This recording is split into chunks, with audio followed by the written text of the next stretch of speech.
سب سے بڑا حق ماں کا ہے، سب سے بڑا حق۔ اللہ کے نبی علیہ الصلوۃ والسلام نے فرمایا کہ میں نماز پڑھا رہا ہوں، فرض نماز، اور میرے نماز پڑھاتے ہوئے میری ماں کہے محمد، تو میں نماز توڑ کے اپنی ماں کو جواب دوں جی امی۔ آپ یہ اہمیت بتانے کے لیے، اس لیے علماء نے لکھا ہے کہ بعض اوقات ایسے حالات پیش آ جاتے ہیں، اگر ماں آواز دے تو نفل نماز کو توڑ کے بھی جواب دے سکتا ہے۔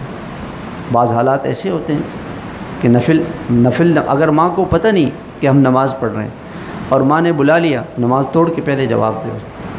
اتنا بڑا حق ہے ماں کا، اتنا بڑا حق۔ حضرت عمر رضی اللہ تعالیٰ عنہ ہر سال حج پہ جاتے تھے اور اعلان کرتے تھے لوگوں یمن سے کوئی آیا ہے یمن سے؟ تو لوگ کہتے تھے نہیں آئے۔ ایک سال انہوں نے پوچھا کہ یمن سے لوگ آئے؟ تو یمن والوں نے کہا جی جی ہم آئے ہیں۔ کہا قرن سے کوئی ہے؟ قرن سے؟ کہاں قرن سے ہم آئے ہیں۔ کہا مراد سے کوئی ہے؟ مراد قبیلہ مراد؟ کہاں قبیلہ مراد سے؟ کہنے کو اویس؟ ہاں اویس ایک دیوانہ سا ہے۔ کہ وہ کہاں ہے؟ کہ وہ ہمارے اونٹ چرانے کے لیے عرفات گیا ہے۔ تو حضرت عمر رضی اللہ عنہ حضرت علی سے کہا چلو یار، دونوں گئے تو دیکھا کہ اونٹ چر رہے ہیں، یہ نفلیں پڑھ رہے ہیں۔ نماز سے فارغ ہوئے کہ تم کون ہو؟ تو اس نے کہا کہ بھی تم کون ہو؟ تو حضرت عمر نے کہا کہ میں عمر ہوں اور یہ علی ہے۔ تو گھبرا گیا بیچارہ کہ معافی چاہتا ہوں میں، تو کہا آپ کیوں تشریف لائے؟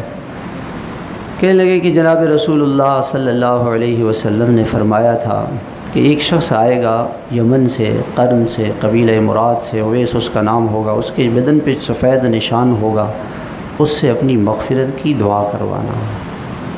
حضرت عمر، حضرت علی، ان کو ضرورت نہیں تھی مغفرت کی، ضرورت تو بخشے بخشائے لوگ تھے، یہ مجھے اور آپ کو بتانے کے لیے۔ ہم نے کہا یا رسول اللہ کیوں؟ کہنے لگے کہ وہ اس کی ماں بوڑھی ہے، وہ مسلمان ہو گیا، اس نے مجھے خط لکھا کہ بوڑھی ماں کی خدمت چھوڑ کر آپ کے پاس آؤں۔ میں نے کہا نہیں، ماں کی خدمت کرتے رہو، میرے پاس نہ آنا۔ خدا نے اس کی ماں کی خدمت کو ایسا قبول کیا ہے کہ جب قیامت کے میدان میں اویس آئے گا تو اللہ تعالیٰ فرمائیں گے اویس پیچھے دیکھو، تو ایک پیچھے لاکھوں انسانوں کا مجمع ہوگا۔ اللہ تعالیٰ فرمائیں گے اویس جس کو چاہے اپنے ساتھ جنت میں لے جاؤ۔